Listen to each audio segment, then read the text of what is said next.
Warren Buffett, from paper boy to billionaire. Do you ever feel like money is mysterious? Like investing is only for rich people or geniuses? Let me tell you the story of a boy who started selling chewing gum door to door and became one of the richest men in the world. He was not born with a silver spoon.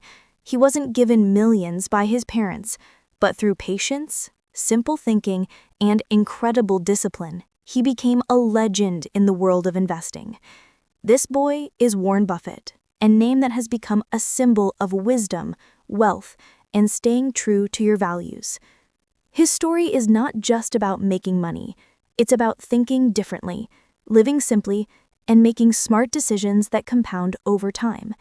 It's about saying no to shortcuts and yes to patience. Today we will begin his journey. We'll talk about his childhood, his love for numbers, the lessons he learned, and how a boy from Omaha, Nebraska changed the way the world thinks about money. By the time you finish the story, you'll not only know Warren Buffett's life, but also learn timeless lessons about money, investing, and success. And remember, as we go along, keep learning new English words and phrases, just like Warren Buffett believed in reading every single day.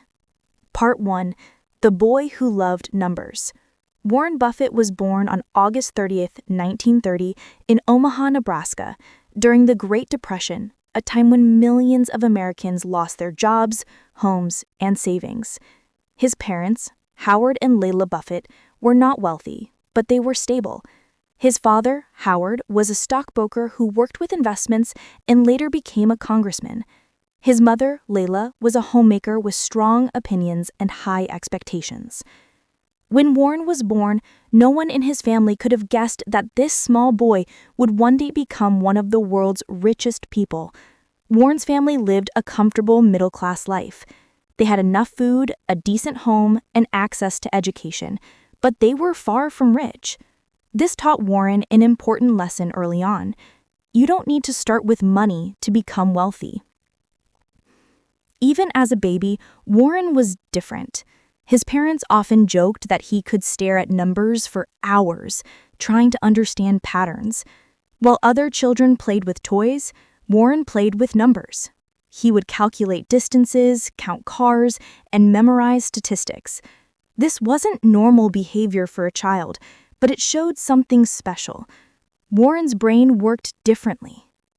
From an early age, Warren showed signs of brilliance. He loved reading. He read everything he could find, books about business, history, science, and especially books about money. By the age of 7, he was reading books meant for adults. His favorite place was the public library, where he could sit for hours surrounded by books. But Warren wasn't perfect. In school, he was often bored because the lessons seemed too simple for him. He didn't cause trouble, but his teachers noticed he was always thinking about something else. One day, when Warren was about 6 years old, he made his first business transaction. He went to his grandfather's grocery store and bought a 6-pack of Coca-Cola bottles for 25 cents. Then, he went door to door in his neighborhood and sold each bottle for 5 cents. He made a 5-cent profit that day. Warren felt something powerful. He realized you could make money by buying something and selling it for more. This simple idea became the foundation of everything he would do.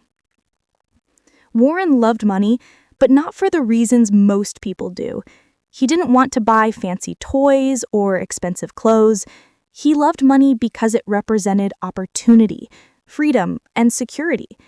If I save money today, I can make more money tomorrow, he would think. Even as a child, Warren understood the power of compound interest, the idea that money grows over time. By age 8, Warren had read a book called 1,000 Ways to Make $1,000. This book changed his life. It was filled with ideas about small businesses, side jobs, and investments. Warren became obsessed. He told his friend, "I'm going to be rich by the time I'm 30. His friend laughed, but Warren was serious. He wrote down goals, he made plans, and he started taking action. When Warren was 11 years old, he made his first stock market investment. He had saved $120 by delivering newspapers, mowing lawns, and selling chewing gum. He bought 3 shares of a company called Cities Service Preferred Stock for $38 per share. He was so excited. This is the beginning, he thought, but then something unexpected happened. The stock price dropped to $27 per share. Warren panicked. He watched the price fall every day and felt sick to his stomach. His older sister Doris had also invested, and she kept asking Warren, "What should we do?" Warren felt terrible. He had convinced her to invest, and now they were losing money. But Warren decided to hold on to the stock. He didn't sell. Eventually, the price went back up to $40 per share. Warren sold immediately, making a small profit. He felt relieved, but then he watched as the stock continued rising to $200 per share. Warren learned 2 critical lessons that day. First, patience pays off. Stocks go up and down, but if you hold on, good companies recover. Second, don't sell too early. Warren realized he had missed a huge profit because he was impatient. These lessons stayed with him forever. Warren's father, Howard, had a huge influence on his life. Howard was honest, disciplined, and believed in doing the right thing even when it was difficult. When Warren was 12 years old, his father was elected to the U.S. Congress. The family moved to Washington, D.C. Warren hated it. He missed Omaha. He missed his friends, and he didn't fit in at his new school. Warren became rebellious. He told his parents, "I'm moving back to Omaha with or without you." His parents were shocked, but they saw how unhappy he was. Eventually, they made a deal. Warren could return to Omaha when he finished high school. This gave Warren something to work toward, and he focused all his energy on making money. During high school, Warren had multiple businesses going at once. He delivered newspapers, not just one route, but 5 routes.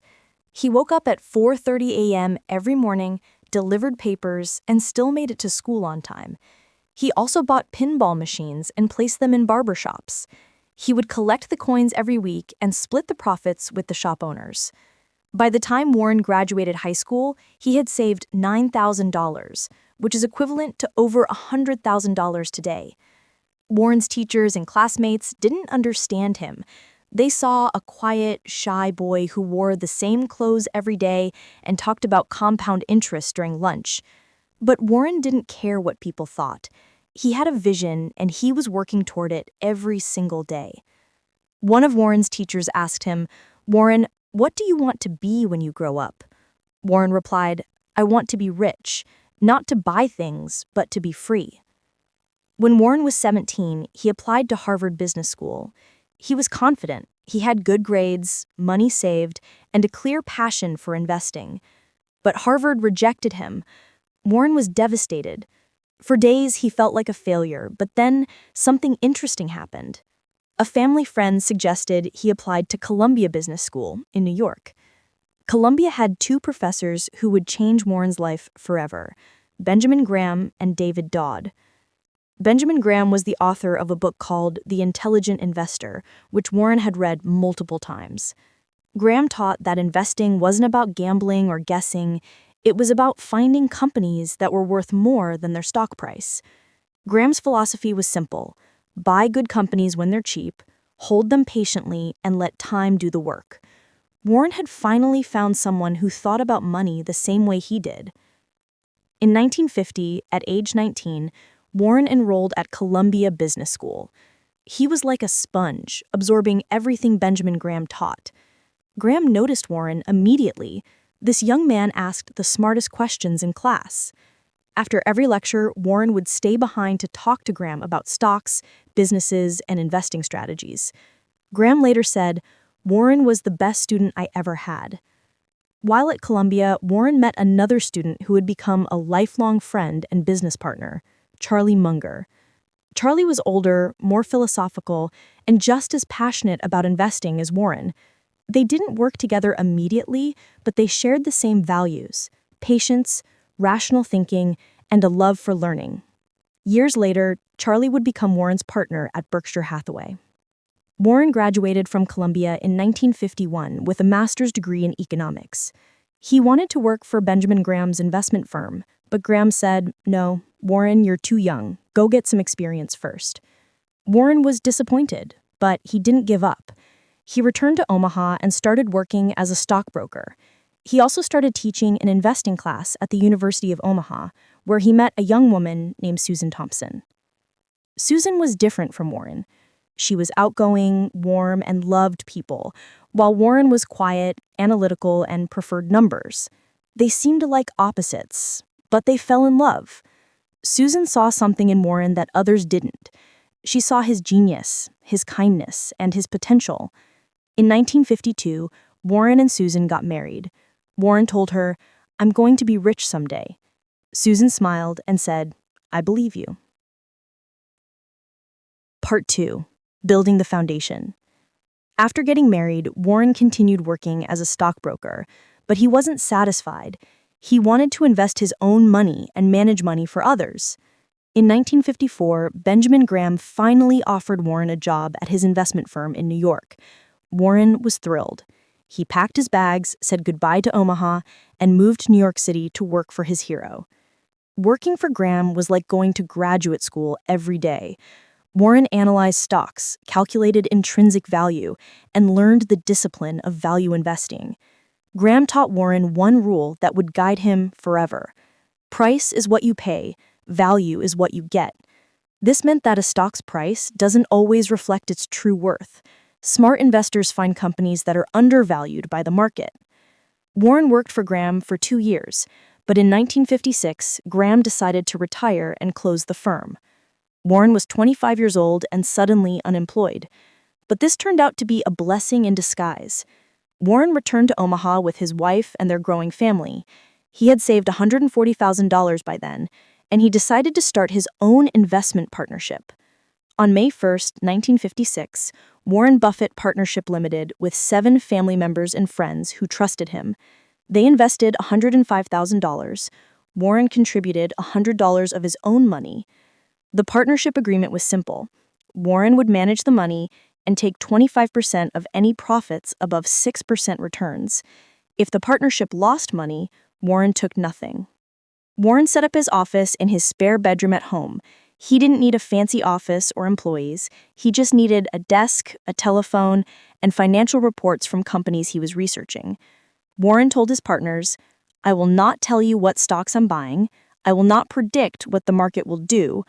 I will simply work hard and invest in undervalued companies. Trust me and be patient."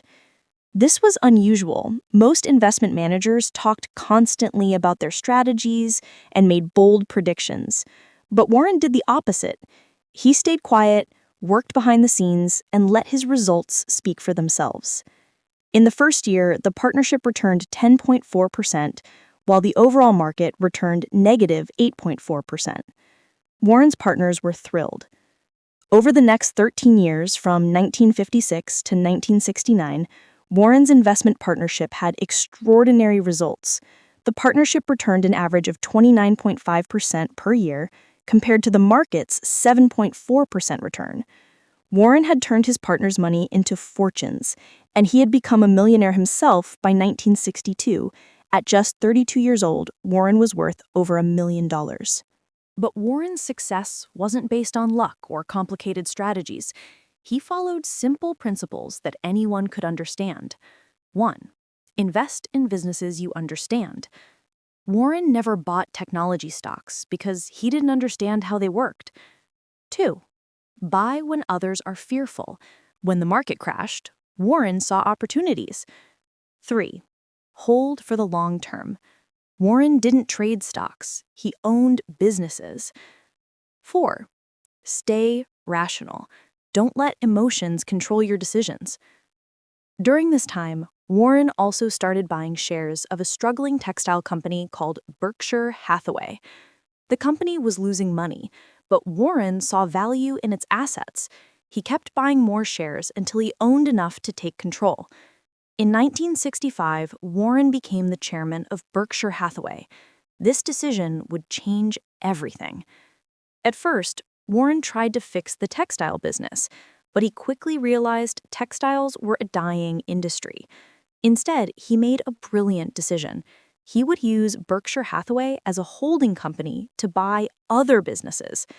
Warren started acquiring insurance companies, furniture stores, jewelry stores, and candy shops. He wasn't interested in trendy businesses. He wanted simple, profitable companies that would last forever.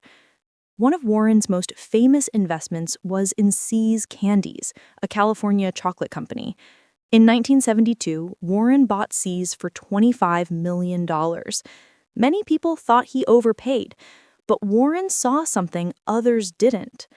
See's had a strong brand, loyal customers, and the ability to raise prices every year. Over the next 50 years, See's would generate over $2 billion in profits for Berkshire Hathaway. Warren learned that sometimes paying a fair price for a wonderful company is better than paying a cheap price for a mediocre one. Throughout the 1970s and 1980s, Warren continued acquiring businesses and buying stocks in great companies. He invested in Coca-Cola, American Express, Wells Fargo, and the Washington Post. Each investment followed the same philosophy: find great businesses, run by honest people, buy them at reasonable prices, and hold them forever. By 1990, at age 60, Warren Buffett was worth $3.3 billion. Berkshire Hathaway's stock price had gone from $19 per share in 1965 to over $7,000 per share. People who had invested $10,000 with Warren in 1965 now had over $3 million. Warren had become a legend in the investing world. Newspapers called him the Oracle of Omaha because his predictions about businesses and the economy were almost always right. But here's what made Warren different from other billionaires. He lived the same simple life he had always lived. He still lived in the same modest house in Omaha that he had bought in 1958 for $31,500. He drove an old car. He didn't own a yacht or a private jet at first. And he ate breakfast at McDonald's every morning, spending no more than $3.18. Reporters would ask Warren, "Why don't you live in a mansion or buy expensive things?" Warren would smile and say, "I have everything I need. If I bought a bigger house, I'd just have more rooms to worry about. If I bought fancy cars, I'd have to think about maintaining them. I'm happier with simplicity." This philosophy became one of Warren's most famous traits: living below your means. Warren's daily routine was remarkably simple. He would wake up around 6:30 a.m., read newspapers for an hour, eat breakfast at McDonald's, arrive at his small office in Omaha by 8 a.m., and spend the entire day reading annual reports, financial statements, and books. Warren read 500 pages every day.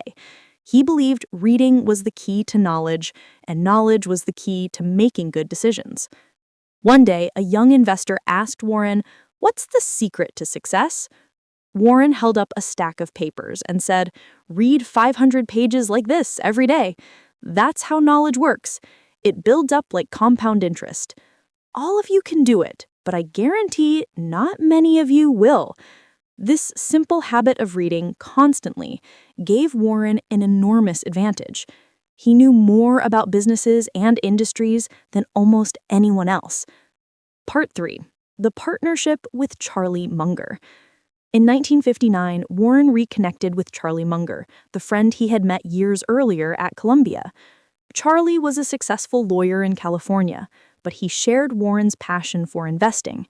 They started talking regularly about stocks, businesses, and life philosophy. Charlie's thinking was different from Warren's. While Warren focused on buying cheap stocks, Charlie believed in buying great companies, even at fair prices. Charlie would tell Warren, "It's better to buy a wonderful company at a fair price than a fair company at a wonderful price." At first, Warren resisted this idea. He had been trained by Benjamin Graham to focus on undervalued assets. But slowly, Charlie's wisdom changed Warren's mind. Warren started looking for quality over cheapness. He started thinking about brands, customer loyalty, and competitive advantages. In 1978, Charlie Munger became vice chairman of Berkshire Hathaway, officially joining Warren as his business partner. Together, they became one of the greatest investing duos in history. Warren was the decision-maker and public face. Charlie was the philosopher and truth-teller. At Berkshire's annual meetings, shareholders would ask questions, and Warren would give optimistic answers. Then Charlie would add his blunt perspective, usually in just a few words. Their partnership worked because they balanced each other. Warren was optimistic and saw opportunities. Charlie was skeptical and saw risks. Warren loved talking to people. Charlie preferred reading alone. But they shared the same values: honesty, integrity, patience, and rational thinking. They never had a contract between them, just mutual trust and respect. One of Warren's and Charlie's most important investments was in Coca-Cola. In 1988, Warren started buying Coca-Cola stock, eventually investing $1.3 billion. Many analysts thought he was crazy. Coca-Cola was already a huge company. How much more could it grow? But Warren saw something others missed. Coca-Cola had the world's most valuable brand. It sold products in every country. It had pricing power, and it generated enormous cash flow. Over the next decade, Coca-Cola's stock price tripled. Warren's investment grew to over $13 billion. This single investment showed Warren's philosophy perfectly. Buy great businesses with strong brands, loyal customers, and the ability to raise prices forever. Don't try to predict what will happen next year. Focus on what the company will look like in 20 years. Throughout the 1990s, Warren continued to invest in simple businesses that he understood: insurance, GEICO, furniture, Nebraska Furniture Mart, jewelry, Borsheims, candy, See's Candy, while other investors chased internet stocks and technology companies. Warren stayed away. "I don't invest in things I don't understand," he would say. People mocked him. They called him outdated, old-fashioned, out of touch with the new economy. But Warren didn't care. When the dot-com bubble burst in 2000 and thousands of internet companies went bankrupt, Warren's companies continued earning steady profits. Those who had mocked him now praised his discipline. Patience had won again. Warren's famous quote proved true: "Be fearful when others are greedy, and greedy when others are fearful."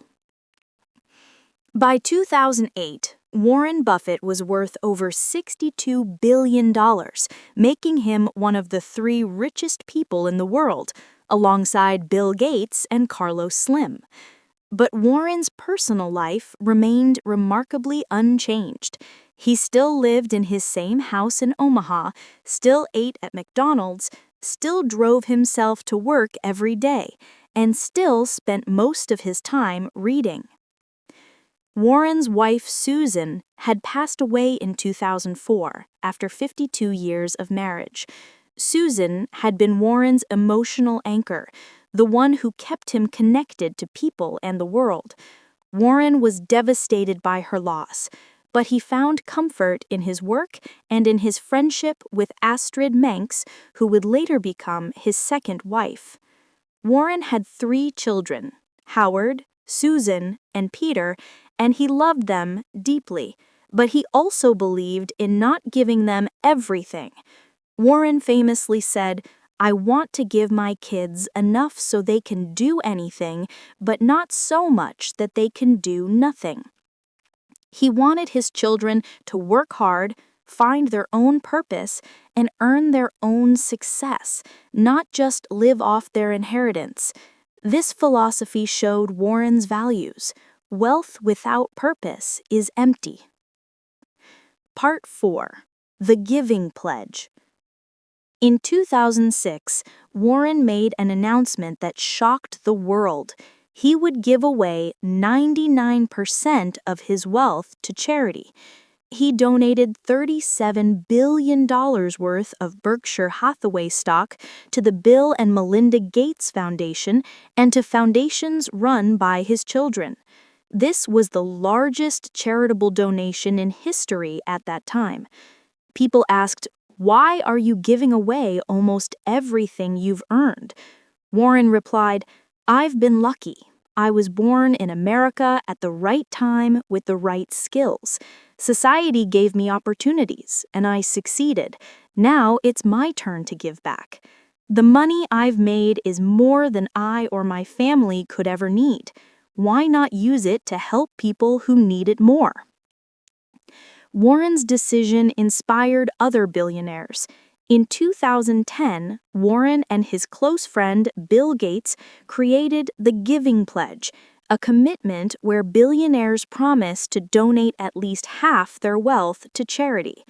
Over 200 billionaires have now signed the pledge, including Mark Zuckerberg, Elon Musk, Mackenzie Scott, and many others. Warren's generosity created a movement. But Warren's giving wasn't just about writing checks. He was strategic about it. He wanted his money to solve real problems, improve healthcare, reduce poverty, expand education, and create opportunities for those who needed it most.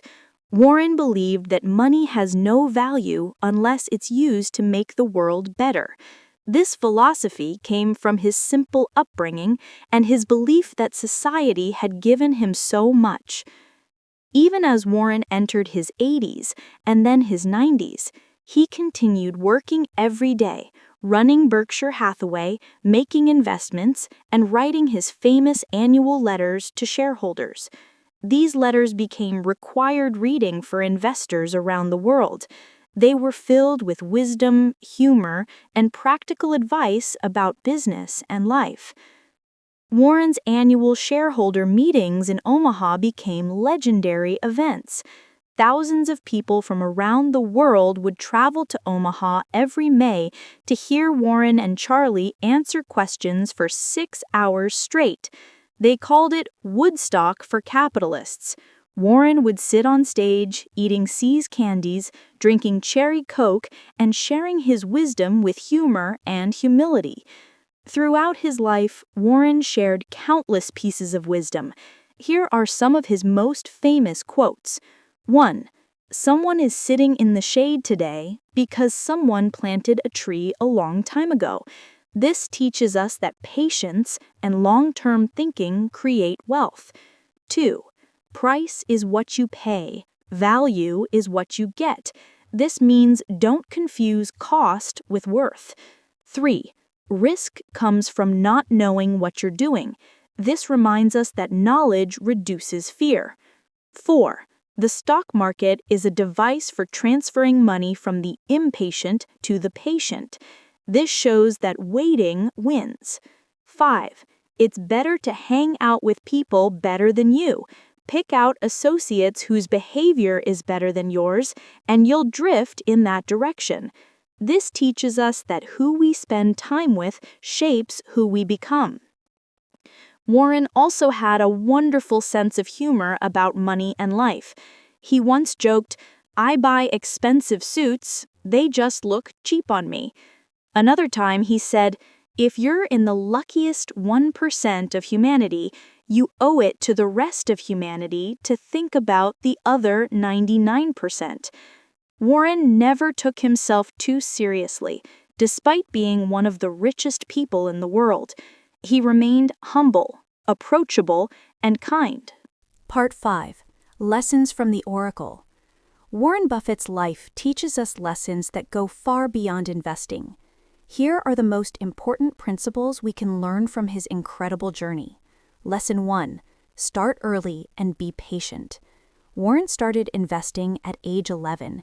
He didn't get rich overnight. It took decades of consistent effort. The power of compound interest means that small amounts invested early grow into enormous wealth over time. Starting young gives you time on your side. Lesson 2. Live below your means. Warren is worth over $100 billion, but he still lives in a modest house and eats McDonald's for breakfast. This teaches us that happiness doesn't come from spending money. It comes from having enough and appreciating what you have. Living simply allows you to save more, invest more, and build wealth faster. Lesson 3. Invest in what you understand. Warren never invested in technology companies during the dot-com boom because he didn't understand them. This discipline saved him from losing billions when the bubble burst. Knowing what you don't know is just as important as knowing what you do know. Lesson 4. Think long-term. Warren holds most of his investments for decades, not days or months. This long-term thinking allows compound interest to work its magic and avoids the stress and costs of constant trading. Patience is the investor's greatest advantage. Lesson 5. Learn constantly. Warren reads 500 pages every day. He believes that knowledge accumulates like compound interest. The more you learn, the better decisions you make, and the more opportunities you see. Reading is the cheapest way to gain wisdom from others' experiences. Lesson 6. Surround yourself with good people. Warren's partnership with Charlie Munger made both of them better investors. The people you spend time with influence your thinking, your decisions, and your character. Choose friends and partners who challenge you, support you, and share your values. Lesson 7. Give back. Warren's decision to give away 99% of his wealth shows that true success is measured not by what you accumulate, but by what you contribute. Money is a tool for improving lives, not just yours, but others as well. Lesson 8. Stay humble. Despite his enormous success, Warren has never acted superior or arrogant. He admits his mistakes, jokes about his failures, and treats everyone with respect. Humility keeps you learning and growing. Lesson 9. Have integrity. Warren's reputation is built on honesty. He never lies to shareholders, he admits when he's wrong, and he keeps his promises.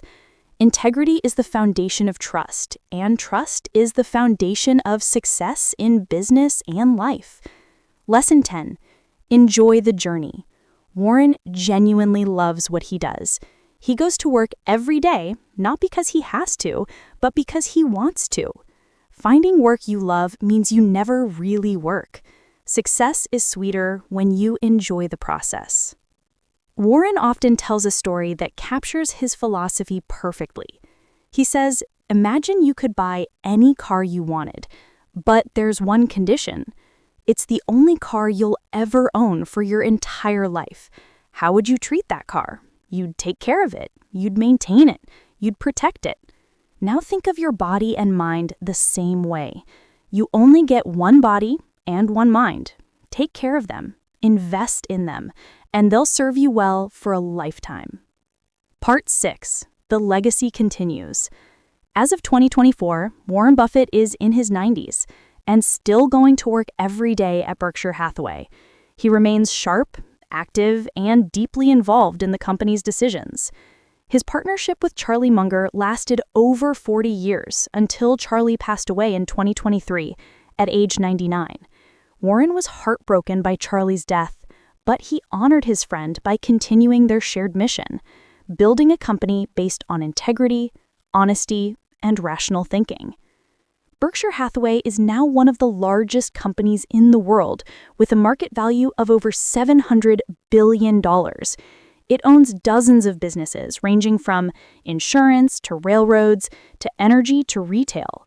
Warren built this empire not through fancy financial tricks, but through simple principles: buy good businesses, run by good people, at fair prices, and hold them forever. Warren has also prepared for his own succession. He's chosen his successor, though he hasn't publicly named the person. He's trained the next generation of leaders at Berkshire, and he's ensured that the company's culture of integrity and long-term thinking will continue after he's gone. Warren's legacy isn't just money. It's a way of thinking about business. Warren's impact extends far beyond Berkshire Hathaway. Millions of people around the world have learned about investing by reading Warren's letters, studying his investments, and following his philosophy. Business schools teach his methods, investors quote his wisdom, and entrepreneurs follow his example. Warren democratized investing by showing that you don't need to be a genius or have insider connections. You just need patience, discipline, and rational thinking. Today, Warren Buffett's name is synonymous with wisdom in investing, but his story is about much more than money. It's about staying true to your values, living simply, thinking independently, and using your success to help others. It's about the power of patience, the importance of learning, and the joy of doing work you love. Warren's life proves that wealth is not about luck or shortcuts. It's about consistent effort over decades. It's about making smart decisions, avoiding big mistakes, and letting compound interest work its magic. It's about controlling your emotions, resisting peer pressure, and thinking for yourself. These lessons apply to everyone, whether you want to be an investor or not. The final lessons. Warren Buffett's journey from selling chewing gum door to door to becoming one of the richest people in history is a testament to the power of simple principles consistently applied. Here are the final lessons we can take from his extraordinary life. 1. Simplicity wins.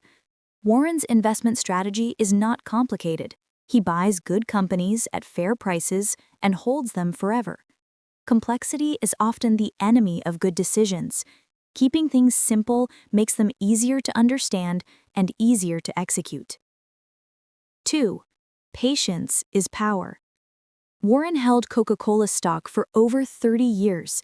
He held See's Candies for over 50 years. This patience allowed compound interest to work its magic. The longer you hold great investments, the more they grow. 3.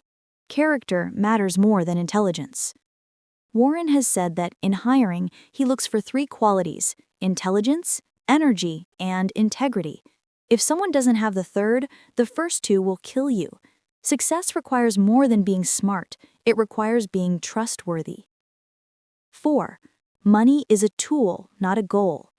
Warren doesn't love money for what it can buy. He loves it for the freedom and opportunity it provides, and ultimately for the good it can do in the world. Money is a means to an end, not an end in itself. 5. Stay curious. Even in his 90s, Warren reads constantly, learns from others, and remains curious about the world. Curiosity keeps your mind sharp, your perspective fresh, and your decisions informed.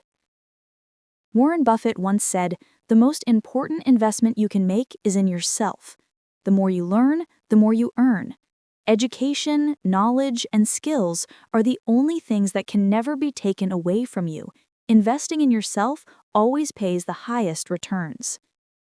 His life is proof that anyone, regardless of where they start, can achieve extraordinary success through discipline, patience, and rational thinking. Warren didn't inherit his wealth. He built it, dollar by dollar, decision by decision, over decades. He lived below his means, invested wisely, and stayed true to his principles. Today, Warren still drives himself to the office in Omaha. He still eats breakfast at McDonald's. He still reads 500 pages a day, and he still loves what he does.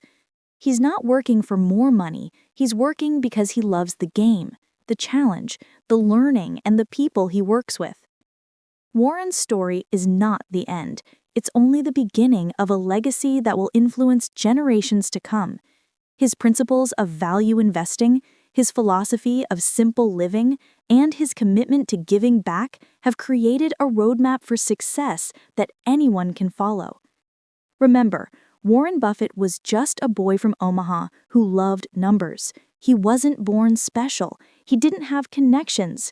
He simply worked hard, stayed patient, and never stopped learning. If he can do it, so can you. The question is, will you have the discipline, patience, and courage to follow his example? As Warren himself says, "The best time to plant a tree was 20 years ago. The second best time is now." Whatever your dreams are, start today. Invest in yourself. Think long-term and stay patient. Success is not about getting rich quick. It's about building wealth slowly and steadily over time. This is the story of Warren Buffett, the Oracle of Omaha, a man who proved that simplicity, patience, and integrity are the keys to lasting success. Thank you for joining us on this journey, and remember, keep learning, keep growing, and keep believing in the power of compound interest, both in money and in life.